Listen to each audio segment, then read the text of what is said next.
Now I'm going to walk you through one example of a student work that I would classify as a more advanced piece of concept art and talk a little bit about what makes it successful. So this particular student project really represents a student who has come to understand a lot of the more advanced techniques in terms of how to present a concept design. One of the major things with concept art is to communicate visually, right? We can understand things by looking at them. We don't need an artist statement to accompany the work, so we know what they meant because we're visual communicators. And so this student has done a really good job in representing this piece, and part of that comes from understanding anatomy, perspective, and lighting.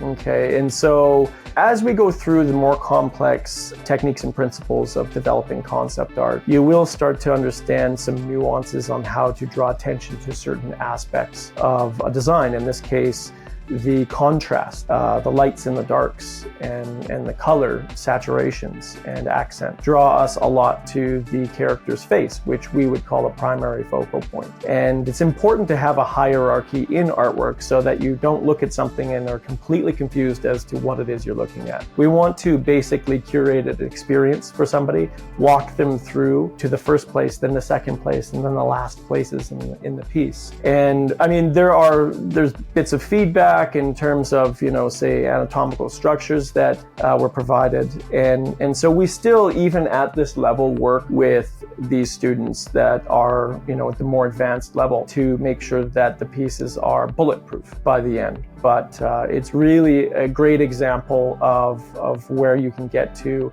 with a piece, and definitely something that I would say, if I were looking into a portfolio, I would say is junior artist material, where I would seriously consider hiring someone if I saw a body of work that was at this level.